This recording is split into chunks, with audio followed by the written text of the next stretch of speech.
Howdy, y'all. Welcome to the Yak Legion podcast. How's it going? You got me and Brian Smith here. We're talking to Chris Hampton, man. How's it going, Chris? Real well. How are you guys? Oh, pretty good, man. Had a nice weekend. Went and seen the fireworks, WEBN fireworks, and spent time with the family and did a little cookout. Had a lot of fun, man. How about yourself? Mostly family time. Yeah, we've been at mom and dad's quite a bit. I've been out here in the workshop as much as I can be. Uh, but yeah, great weekend so far. I know you've had your daughters all weekend, hadn't you, Brian? Yeah, I had a busy weekend with my girls. Didn't get to do much fishing. Really sad. Watched a couple buddies of mine go out and kill it this weekend. So feeling it right now. Yeah. I know, man. You got to spend family time, man. But then it's hard to see all your friends and your buddies are posting pictures on Facebook all day of their catches, and they're out there on the river, and you just the sacrifices a family man has to make. You know what I mean?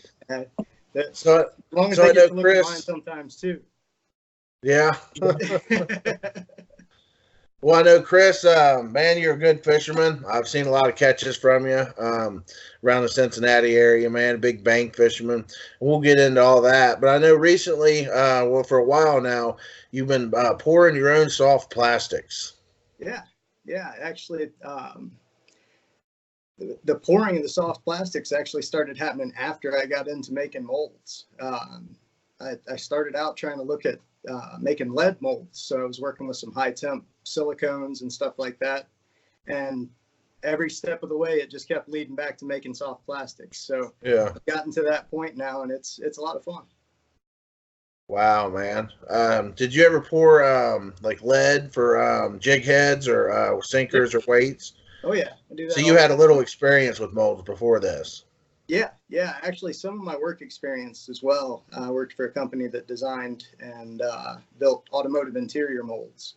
So how things fit together, how you have to have them align, all of those kind of things. Thinking about the process of making a mold, you kind of have to think in reverse, So all of those things from my past have kind of helped get me to where I'm at this point anyway. Yeah. Has it improved your fishing? It's changed my perspective on fishing. I spend a lot more time looking at what my bait's doing in the water than I do trying to catch fish. You know what I mean? It's odd, but I get out there and really I'm putting baits that I've designed for different reasons or different actions, trying to put them in the scenarios where I can see what they're doing, number one. Yeah. And get a good feel for how to change, modify, tweak, all of those kind of things. So at this point, would I say it's improved my fishing to do it? Probably not, because it's taken too much time away from it. But as far as sorry about that, a little interruption. Yeah. Not right now, baby. Thank you. Sorry, guys. Apologize for that. Thank you. I don't think she realized we were recording. Sorry about that. But anyway, to say that it's improved my fishing, probably not, just because it takes so much time away. But the change in perspective and realizing what it takes to make a bait do what I want it to do the way I fish, definitely it's improved my fishing. Wow. So what kind of mold do you use? Like, how do you actually make the mold and just design like a worm, a curly tail, a shad?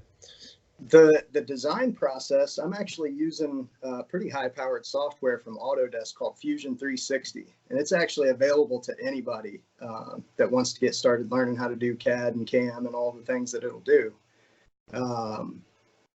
But what you do is you take a sketch or just some general dimensions and an idea for a bait, and you go into CAD and you kind of draw up some sketches in there. You can even bring in pictures and use them as templates to kind of, get body dimensions correct and things like that for what you want to do. You do that on the computer? Yeah. So that's all on the computer. Where I got into that though is through 3D printing, and that's what started me on the mold track. I would 3D print a model, go through and clean it up and sand it down, and actually paint it, and a bunch of other steps along the way. And then sink that down into silicone. I'll show you actually one of the first hand pour molds that I did. This is a high temp silicone. I'll try and get it up here close without making everybody seasick. But basically you just take a 3D print and you put it on its back on a nice flat surface. Take that 3D print and pour. I'll give you a tip on this in a minute. You can use regular silicone to do it. The problem with regular silicone is it cures by moisture, right? So it'll cure on the outside, be hard. On the inside, it's still goo, right? Huh. This stuff is a platinum cure silicone, which it'll cure all the way through without any, air exposure, I guess is what you would get at. But anyway, you take that silicone, and this is actually done, I don't know whether you can see it there, that perimeter of that is done with Legos. So you just make yourself a mold box with Legos. Yeah. Take your baits and sink them down in there, and then you take your silicone, pour it right over top of it, and you can make your own hand pour mold. Really? I mentioned regular silicone. The way you get that to do it, look it up on YouTube. Yeah, is where I found it. There's a DIY silicone mold putty. You can do it a couple of different ways. I did it with Dawn dish soap and water. You just mix the two together, put your silicone in the water, mash it up, and then you can take it, and you got about 20 minutes to work with it, and then it starts getting hard, and it'll cure all the way through. Wow. Yeah. I wanted to pass that along because that's the great thing about the way I've come up and learned is everybody sharing ideas, and everybody, the 3D printing community especially is just kind of like, here's what I did, here's how to do it. You know what I mean? Those 3D printers are awesome, man. I got a cousin that he just recently purchased one. And he makes shelves, and he's into gaming and stuff. So he'll make gaming pieces and like dungeon pieces and stuff. Right. Yeah. And he prints all that stuff out. I mean, it takes hours and hours and hours. Oh, yeah. It takes like 17, 20 hours sometimes. Yeah. But man, those things are awesome. I'd like to get me one. Yeah. Well, to give you an example, the first injection mold that I made, this is actually the print that I made for it. Try and get it up there a little closer for you. But you can see, well, you might be able to see, there's a line that goes around the inside here. There's actually two different prints that I glued together. Oh, so what I did is built up underneath it with clay, poured my top half of my mold in the silicone, like I said, and then flip the thing over, pull the clay out, and pour silicone right down on top of that. That's awesome. You can even do injection molds by hand with real simple stuff. But what I'm working with right now is actually corian, because I can get it cheap. But this is corian that I've machined down, and it's actually, I should have shown you a different one. This is for a buddy of mine. But anyway, it's a pretty common crappie format anyway. But then, you machine out all the cavities. It takes some pretty fine little tooling. In fact, the one that actually just cuts the surface is only an 1/8 inch. Oh, wow. Cutter, and that's just how I plane off the surface. Right? Okay. So what you get is the design process is the same, but then I can go into the software and basically, like I showed you, I make a bounding box. I take some material and I push it down on top of the model that I'm doing, and the model cuts into that material. So in the design process, it's just the same. It's just I don't have to actually pour it in silicone to get to that point. And then the rest of it's just writing machine code, which is my biggest challenge right now. Writing machine what? Machine code. It's called G code. Oh. That actually drives the machine to coordinates and along axes in the software. But the great thing about the way that it works is I can do everything just from the model. Once I've got that mold box around it, I can make changes to anything by going back and saying, okay, I want that fin to be a little higher. Or I want that tail to tilt a little more, or something like that. So the software enables you to do the changes and tweaks to everything, and even test it actually, but all beforehand, before you even actually make a solid model. Huh. Yeah. But sorry, go ahead. I'll ramble on about the technical stuff forever, so stop me, please. That is just for the mold. Correct. Right. All just for the mold. Yeah. So you start out with just a regular piece of corian. Um, Wait, and can then you explain what corian is? corian it's actually used a lot for countertops. It's a DuPont material. It's about 97% recycled stone products, basically. They take that and they suspend all of it in an acrylic polymer. So it's all held together by plastic, and it machines like plastic, except it doesn't ball up on the end of your tools. So it's a lightweight, easily machined material that allows me to make basically what I'm calling these are prototype molds. You know, aluminum is the end goal. Wow. Yeah. Okay. But yeah, That's so awesome. once you've got all that cut out, you gotta do some tweaking and testing to get everything to fit together as far as the molds go. One of the things I'm working on right now is this little guy here is just kind of a pit right in this part. There it is. Yeah. Just kind of a pit in this part. The other side has a positive. It's on the machine being cut right now. But that helps to locate the two pieces together. The biggest problem I was having was tails not aligning or having a seam that was shifted or something like that. So I got some locators put in the molds. So now you can take those two pieces, clamp them together just like you would an aluminum mold, shoot you some plastic in there, whether you're doing a laminate or just a straight color, and then you've got some baits to work with. But you got to look at the first multi-cavity mold I've done. I've done quite a few single cavities. That's a curly tail mold. Oh, wow. Yeah, it's kind of a derivative of a design that I'm doing for a guy who wants to keep his bait to himself. So that's kind of the bones for it. But so you get your molds made. You got them to where they interlock pretty good. So what do you do? Like, what kind of plastic do you use, and how do you melt it down? The most commonly available, anyway, is called plastisol. Most of your soft plastic baits are made out of some form of plastisol, whether it's a firm or soft mix. Or sorry guys, I'm sweating my butt off here. Let me. I was gonna say it looks pretty hot in your she shed. Well, I've got the air conditioner shut off so that you guys can hear me, and it's warming up quick. Oh, wow. But so the plastisol is what most of your baits are made of. Z-Man plastic is completely different. I think everybody knows it'll eat your regular soft plastics alive.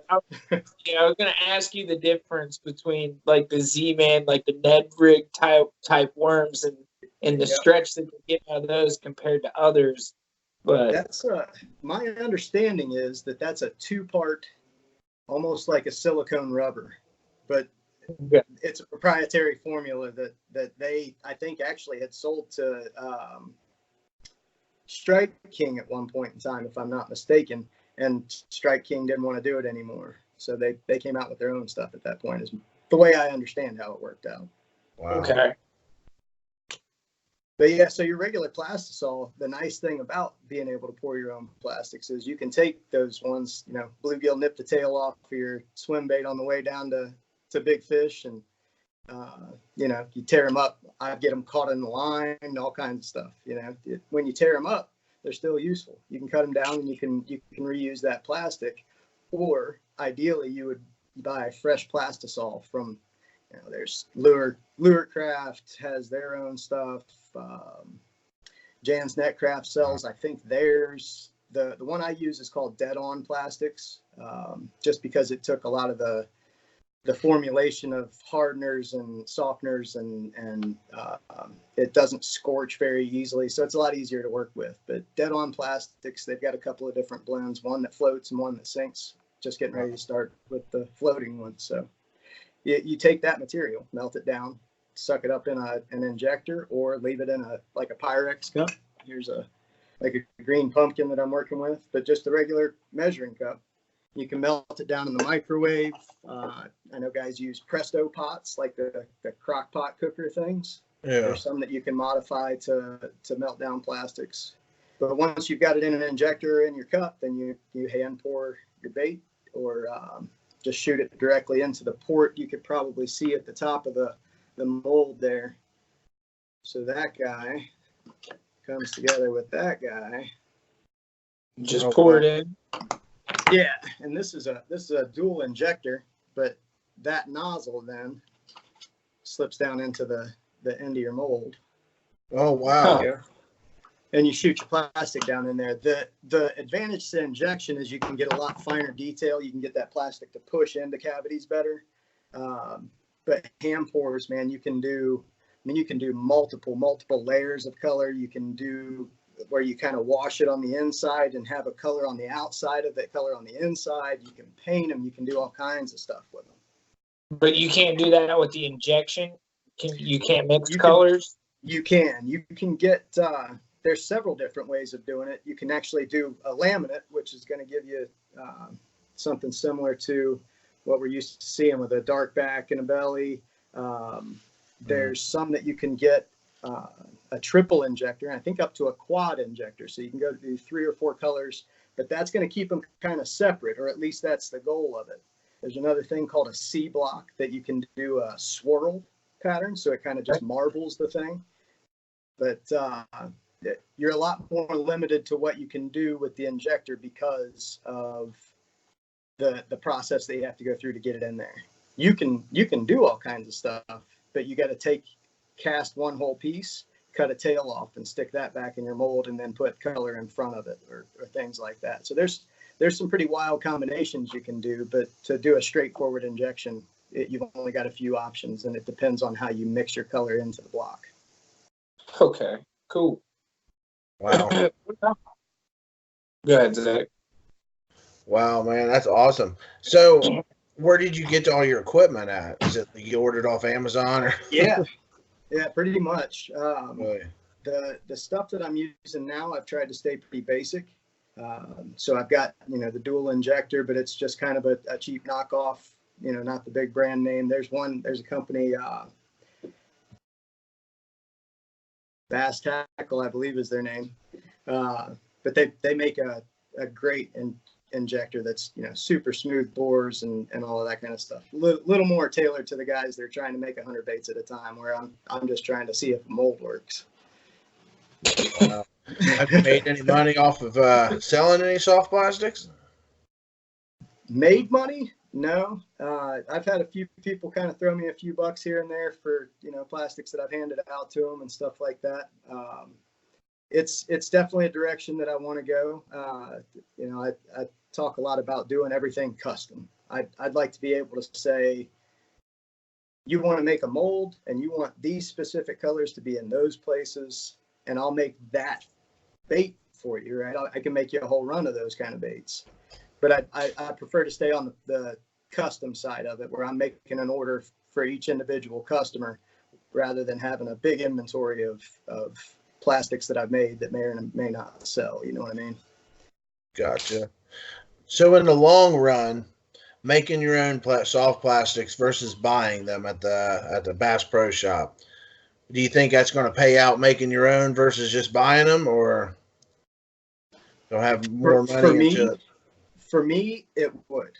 I have a pretty narrow range of soft plastics that I use, colors, and maybe some tail variations and things like that.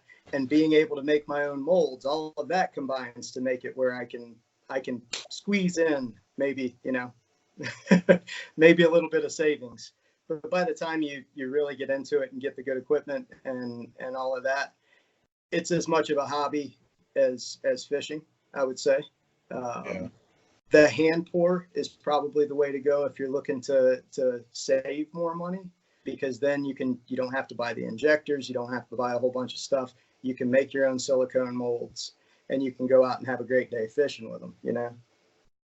So how'd that all start? Like you coming up, trying this hobby? I mean, did you just see how soft plastics are made and like, man, I think this needs tweaked, or I would do it a little bit different? Is that kind of how you got into it? Well, you mentioned Steve Coomer a while back there, and I was at one of Vic's events up at Fisherman's headquarters, and Steve kind of pulled me aside and he hands me this napkin, and he's got this jig head drawn out. He's like, I think that'd be ideal. He's like, the idea is yours. If you can make it work, go for it. So I started working on it, designed everything up, got together with he and Vic and sat down for a little bit. And Vic said, you know, what you'd really want to do is to be able to automate that whole process. So between those two conversations, I got pretty inspired to just see if I could do it. Yeah. I tied flies before. I had messed with, remelting plastics or cutting the tail off of one and putting it on another or something like that before. But that was pretty much the inspiration, is those guys saying, you seem to have the experience to do this kind of stuff. Why don't you try? Yeah. That's awesome, man. Yeah, absolutely. So I thank them greatly. Both of them have been very vital to everything that I've had going on for the last few years, as far as that goes. Oh yeah, man. They're a great group of guys, all of you, man. Yeah, absolutely. Definitely seen you on Ohio Game Fishing Forum for a long time, and yeah. Talked to you guys at events and meetups here and there, and you guys are like the kings down there. You, Steve Coomer, a few other guys, man, down there on the Miami River. Sorry, I didn't mean to interrupt you there. That's all right, man. So we'll go to a commercial break real quick, and when we come back, we'll get maybe a little bit more into your fishing background, man, and talk about some of the big smallmouths I've seen you pulled out of that river. Sounds good. Sounds good.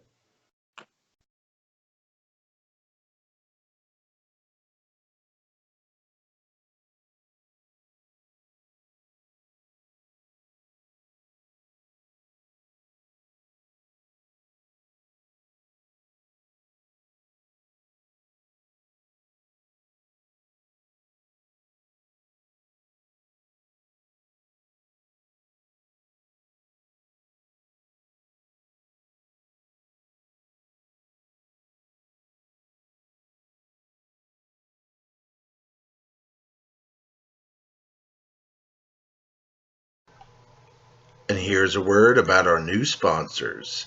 Venom Lures in Lancaster, Ohio. Venom Lures is known for their great soft plastics and terminal tackle. They have been providing quality products from right here in Ohio since 1984. Mr. Dustin Carnes is the new owner and inventor of the DK rig. It's a weedless version of the Ned rig that's taken the fishing world by storm.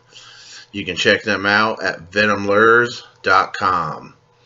Our next sponsor is Strictly Sail. Strictly Sail is located on Kenwood Road in Blue Ash, Ohio. They sell Hobies, New Canoe, Feel Free, and Three Waters Johnny Boat. They have been providing high quality service to fishermen and watercraft enthusiasts since 1978. Reach out to Brian Tacey at 513-984-1907 or check them out at strictlysailinc.com. We're back. Chris Hampton talking about supporting soft plastic in the first part of the podcast. I got Brian Smith here. Man, let's talk a little bit of fishing, man. I got one more question, real quick. Do you pour more than just soft plastics? Do you make the jig heads? Do you make? Yeah. I mean, you do more. Yeah, I haven't gotten into making molds for the jig heads yet, but yeah, I use do it molds to make a lot of the stuff that I use.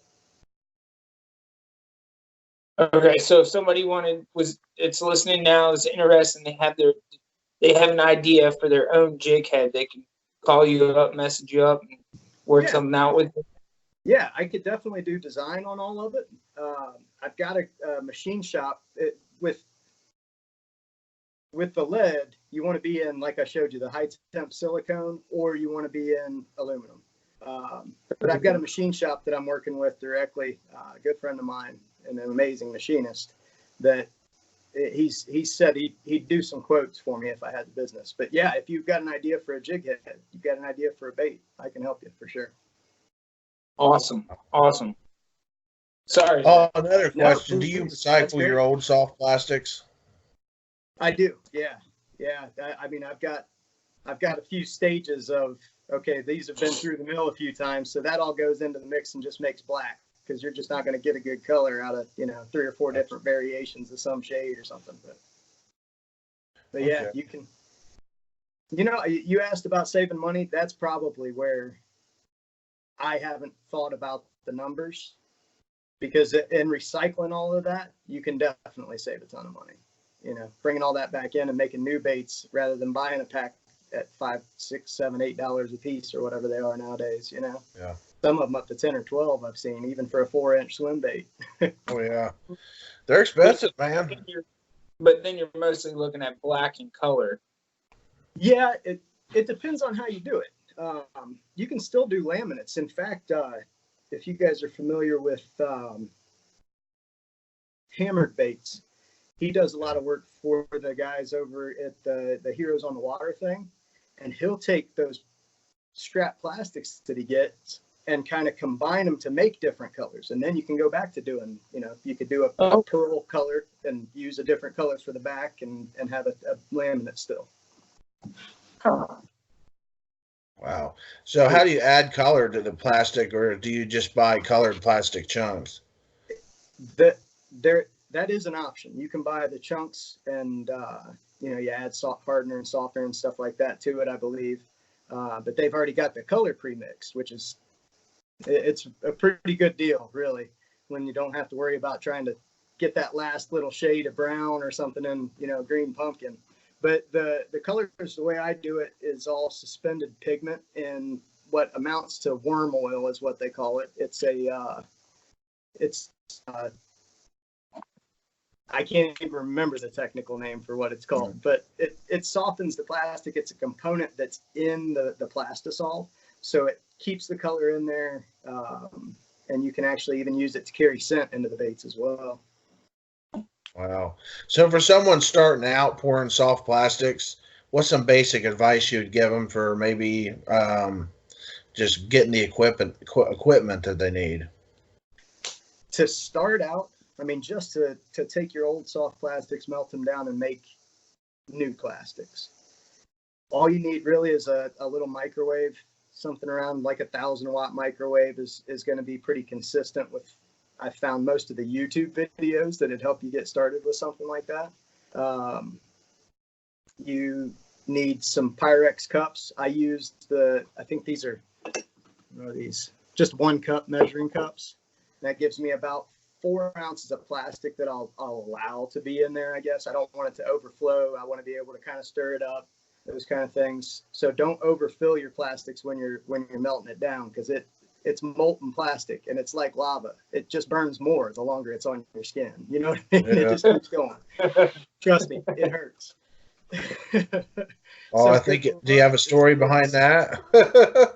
I don't think one that's gonna involve any G-rated language anyway. Gotcha. But no, a good set of gloves is going to be vital. Make yourself some molds. Like I said, look up DIY silicone putty and make yourself some silicone putty. The stuff stinks like vinegar the first few times you use it, but when you pour hot plastic into it, it cures the rest of the way out. So your first few baits might be junk, but beyond that, you can do it all with next to nothing. And then just practice, just try. Don't think that you have to do something some way. Do it the way that is safe, but you think it could be done, and you never know what you're going to come up with. Wow. Yeah, what's the most popular color you use? You've talked about green pumpkin several times. Yeah, So, everybody likes green pumpkin. You talked about 2 colors, and those 2 colors are what I primarily use, which would be green pumpkin and black. So, yep. There's that's definitely, you know, green pumpkin is probably around here, tops of the list. Now, what somebody defines as green pumpkin is going to be based more on which manufacturer they like buying baits from, rather than, you know, actually being green pumpkin. I've seen many shades of green pumpkin, that's for sure. Yeah, some are brown, some are green, some are, you know, some may even be orangish, but it just depends on, you know. Bait from green to orange. There you go. I see quite a bit of those. Yep. Wow. Yeah. Popular colors, though, you know, baby bass is a big one. there's so many different names for what they actually are. It's really hard to say it, but chartreuse obviously Yeah. is way up on the list. What are some of your favorite river colors? Green pumpkin and pearl is pretty solid. I have if you're familiar with Kitech, they have a color in the Easy Shiner that they call crystal shad. And that crystal shad's kind of a brown translucent top. It's got some iridescent flake and some black flake in the top of it, and then the belly's kind of a gold with some highlight to it. And that's a color that I really like really well. I'm not Kitech, so I'm not getting it exactly right, but I get pretty close with the color that I make based off of it anyway. Is that your go-to, like your go-to that you would use when you're fishing on for you, the colors you just explained? Yeah, definitely. One of my other favorites is this one that I've kind of been working on, and it's just really, it started out as just a like a gunmetal kind of colored pearlescent black back, I guess. Yeah. But more of a translucent belly. And what I've figured out is if I offset the temperatures a little bit when I'm making that, I can kind of get that little gut looking section in there. And the profile of that with the light behind it, it ain't going to come through on the camera, but the profile of that with the light behind it just adds that little bit of dimension for me. So that color pattern, I don't even have a name for it yet, but it's just something that kind of happened by accident, and I figured out how to do it. Wow, man. What are some of your favorite colors to use on like a lake? Do you do much lake fishing? I don't do a lot of lake fishing, but if I'm going after largemouth, I've got purple in something. It just seems like, for me anyway, purple has something to do with largemouth eating. Like a June bug purple? Yeah. Kind of that like electric blue flake and some purple is always killer for me. Wow. That's awesome, man. So getting into your fishing background, I know you were on Ohio game fishing, right? Yeah. In fact, I got on there the recommendation of a guy that my wife worked with. He and I had spent some time talking, and he realized that I wanted to get back into fishing. Everybody pond fishes. If you say you fish at all, you at least go pond fishing for bluegill with kids, right? Oh yeah, that's pretty much what I was doing prior to that. And this has been about 7 or 8 years ago.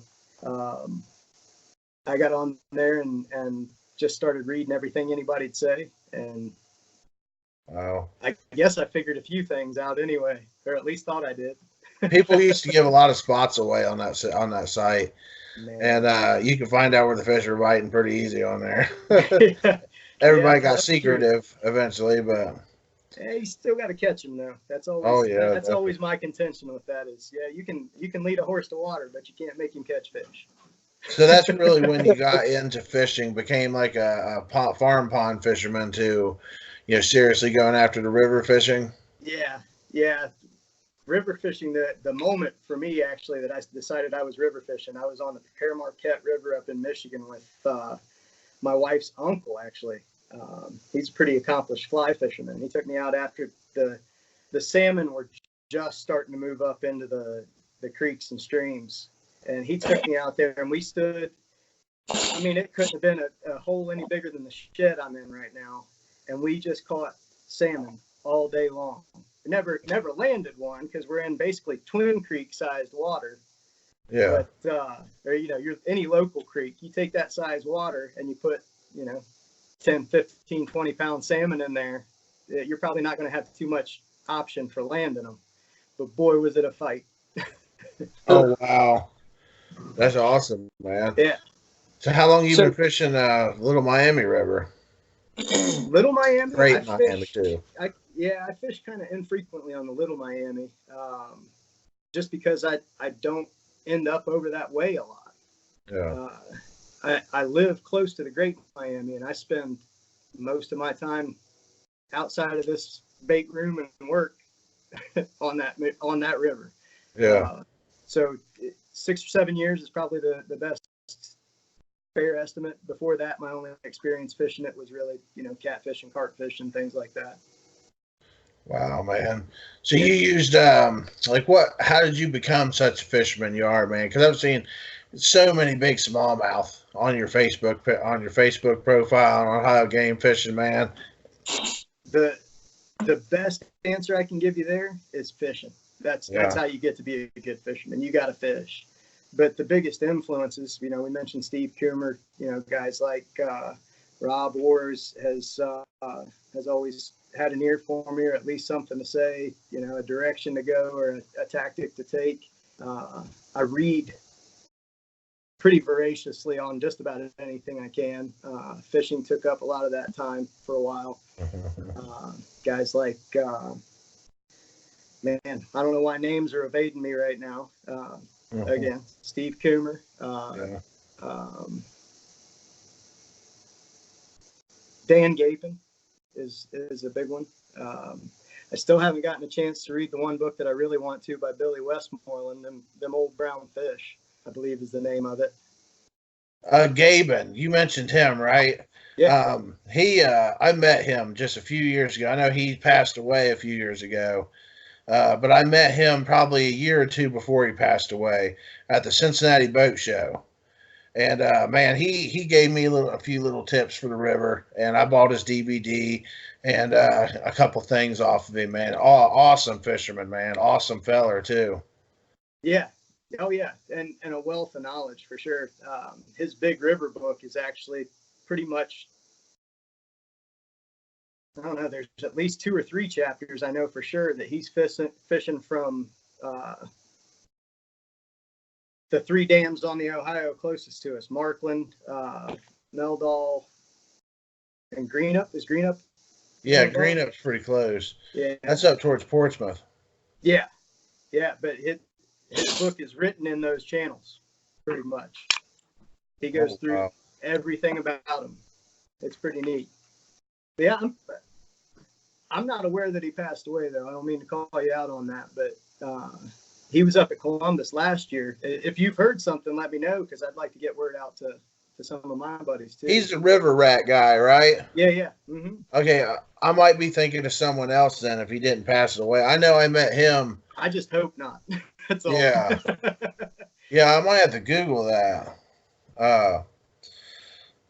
But anyway, man, what's some of your biggest smallmouth bass you've caught? You don't have to give away your honey holes or nothing, but my biggest to date is just slightly over 20 inches. I couldn't tell you a weight. I'd guess it's somewhere around 5, maybe. That was out of the Great Miami. My first big one was 19 3/4, and somewhere in between there, I guess you'd say are my biggest. I'd like to say those were average, but I think we all would. Yeah, I wish they were average around here. Oh yeah. Yeah, me too. What lures did you catch them on? 4-inch swim baits is probably the best answer. The first one was actually on a 3-inch silver grub, the clear with silver flake Vic Coomer 3-inch grub. But swing impact fats and easy shiners, those body styles of baits have probably been responsible for most of my catches. Okay, nice, man. Do you kayak any?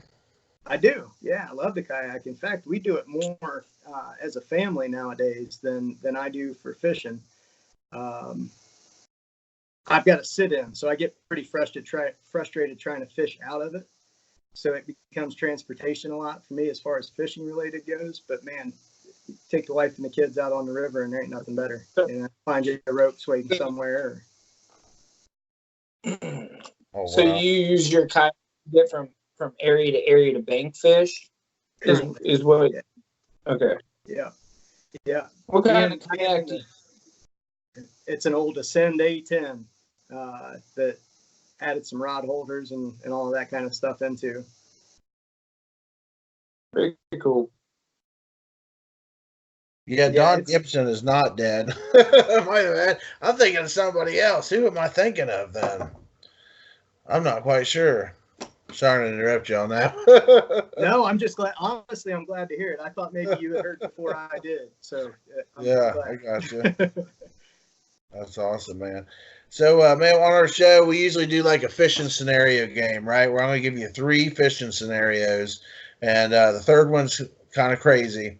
Okay. And we'll just, I don't know, answer them the best you can. You know what I mean? We'll just have fun with it.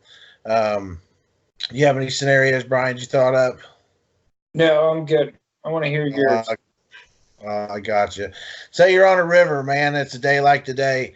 We got cool nights, but the water is still warm from the summertime, from the heat. We're starting to see peaks of fall, just like we're going through right now, man. Say you're on a river.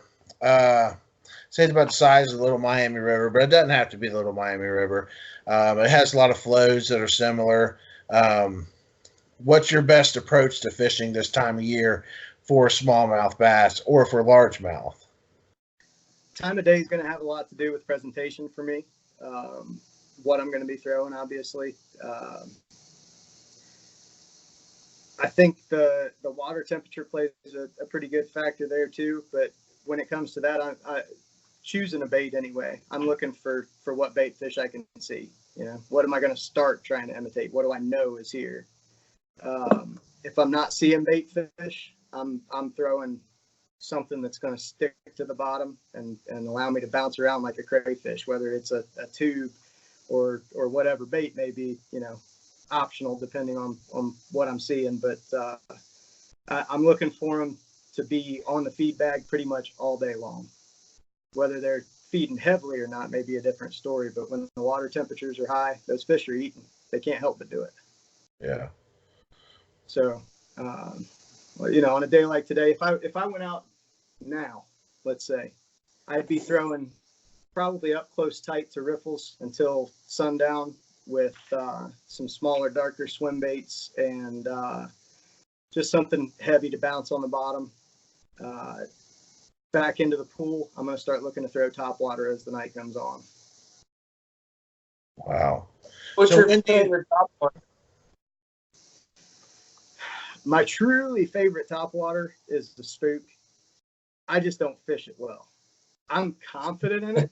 I don't catch a lot of fish with it. It's strange. I like it. There's a lot of action involved in walking the dog and things like that. So that plays to my attention span. But the one I do the best on, unfortunately, is the one that everybody does the best on. It seems like on the forums anyway. And that's the whopper plopper, or Yeah. a derivative of those things smacking around up there. I think it's just the easiest one to fish with, and that's really why everyone does so. Yeah, and you can do anything with it too. You know, I mean, stop it and start it and whatever. But yeah, it, you know, like I said, I'm pretty simple when it comes to my personal fishing. I like that buzz bait myself. I like the whopper popper too, but I started using a buzz bait a lot this year, and man, it's a lot of fun. Just that smack, that bass coming up and hitting it. I think you're getting a lot of the same effect there as a whopper plopper, or the whopper plopper is getting a lot of the same effect as the buzz bait. Let's not put the cart before the horse, I guess. But the big thing there is you got to keep it moving. But I also think it's the one that's going to be everybody's favorite once the whopper ploppers just become way too common. It has. Everybody will go right back to that buzz bait, just like you say. Definitely. Buzz bait's got a lot of fish, so is a whopper popper. So second scenario, man. Let's say since you're a river fisherman, we'll go into the river. So when the nights start getting colder and the days are colder, like say in October, man, it's not quite freezing yet. Maybe we've had a few nights that coming close to freezing. When do you think the smallmouth are moving towards their wintering hole? And what are your approaches to catching them? I think honestly, right now they're starting to think about moving. Yeah. That they're, you know, just like you and I are seeing the changes in the weather. They, at least the big ones anyway, have been through it a few times, so they get the same feelings we do. Man, kind of feels like fall, you know. Yeah. And I may be giving the bass a little too much intelligence there, but the input that they get is the same as the input we get, temperature and the daylight and all that kind of stuff. So. Wow. That's pretty good, man. So how would you go about catching them? Like, what would you throw? Where would you target? I'm usually spending my time, like I said, that's my approach. I'm going to start up close to the riffle. I know I'm probably going to catch something up in that faster water. If I'm finding big fish up in that, I'm probably not going too far. But what I'm looking for more this time of year is, like you're saying, that change, that the situation changing and seeing those fish move, maybe even hopefully catching one or two of the same ones in the stretch river or somewhere, so that I can see where they're going and where they're hanging out, when those changes happen. But to say I got it locked down, brother, I think I'm just like everybody else. I'm just trying to figure it out most of the time. Yeah, man. That's why it's called fishing and not catching, right? Amen. We're all learning, man. That's one reason I made the podcast, man, because I'm learning. We're all learning. I figure we could all learn together, man. Yeah, I think it's a great thing to be able to get people together and talk about it anyway, no matter what your skill level, for sure. Oh, yeah. So here's the last scenario, man. Say you got invited down to a big striper trip on Tennessee River, man. Where the giant monsters freaking roam. Maybe Rob Orr invited you down with him. Say you're going down there, but you can only use a lure that you made yourself. Okay. What lure would you use, or what would you make, and how would you fish it down there? I'm going to be going to a big paddle-tailed swim bait is what I'm going to be throwing.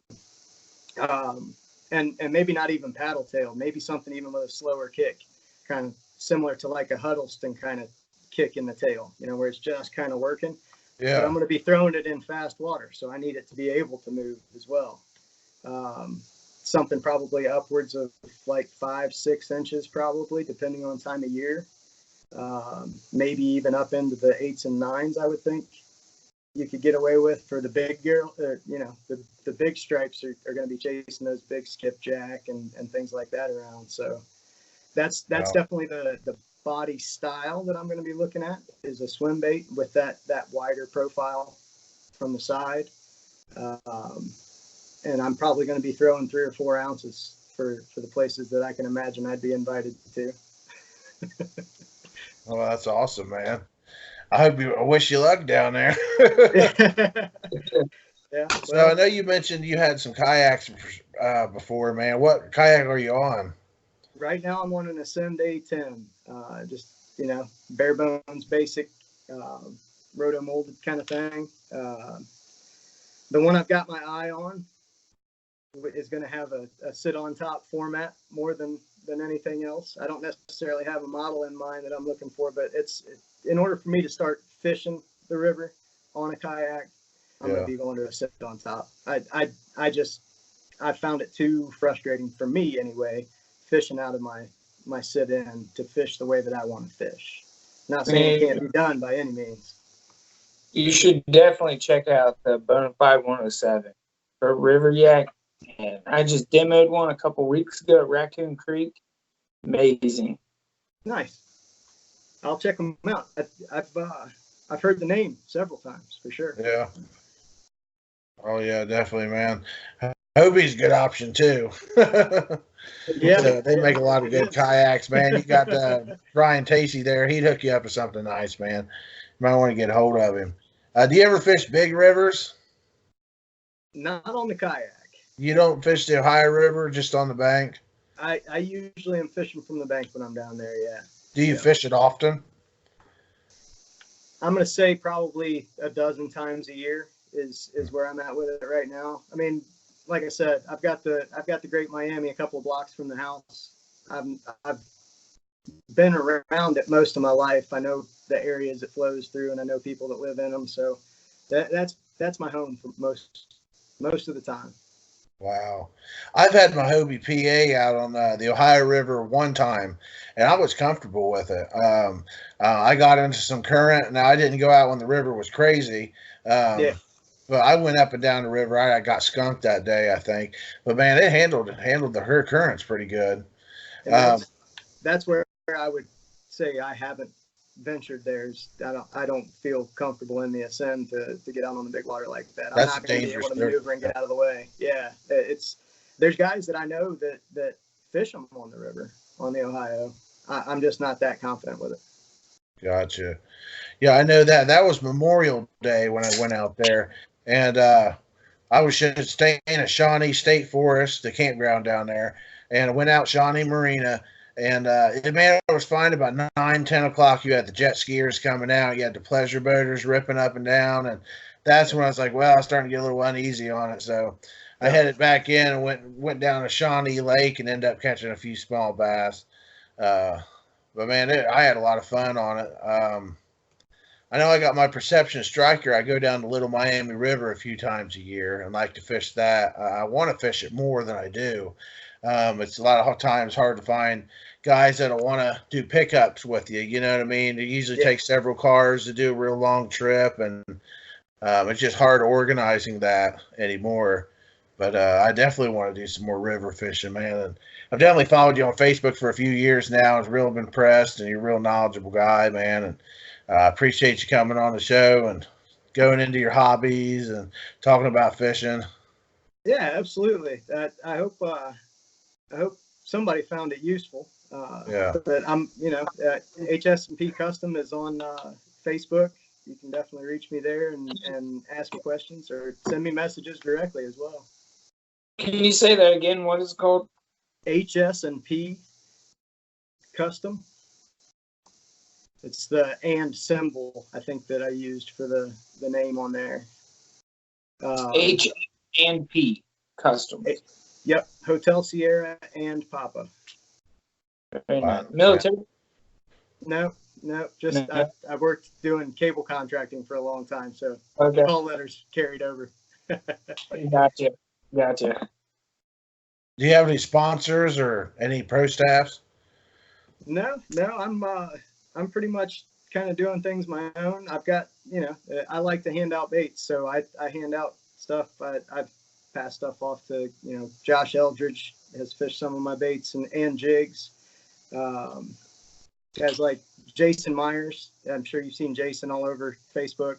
Yeah. The guy catches fish everywhere he goes. So yeah, I got to get some baits in his hand. You know what I mean? That just people don't give me the kind of feedback that I'm looking for is really who I've worked with at this point. But we're getting to that point where I feel like, I'd like to buy some I'm baits off you, confident in man. what I'm doing enough to have other people know about it, I guess is where I'm at. Yeah. I'd like to buy some baits off you, give them a try, man. Absolutely. I've got some made up that I've been kind of pulling from on my, every few day trips or whatever. But if you've got color patterns you want to try, or you see any of the baits on any of my pictures that look good to you, let me know. Or if you got an idea, we can put a mold together for you. That's awesome, man. Yeah. It's a lot of fun for me. So the more the merrier. Oh yeah, that's great, man. Yeah, definitely. Everybody check out Chris Hampton on there. Hope you get some business from this. You'll definitely be getting some from me, man. I'll tell you. I know we talking the other day. You didn't have a lot of time to fish because you were so busy with this hobby. Yeah, and that's what I say. The machining side of it, I'm really starting to learn to kind of put some textures. Like I want to be able to do, scale effects and stuff like that, and I'm getting to that point with learning the machining side of it that I'm getting there. So I'm it's something new. It's an adventure every day. So yeah, it's captivated my process for a while. Wow. You got anything you want to add, Brian? No, I'm definitely interested. I do want to try some of your lures out, some of your soft plastic. Just the whole idea that there's so much into it that goes into what you do is very interesting. Yeah, it's a lot different than just going and buying, like I said, a few dollar pack of bait for 5 or 10 of them. There's a lot more to think about on the production side of it for sure, but it gives you guys a lot more options too. So awesome, man. You want to give me shout outs or anything? Shout out to you guys.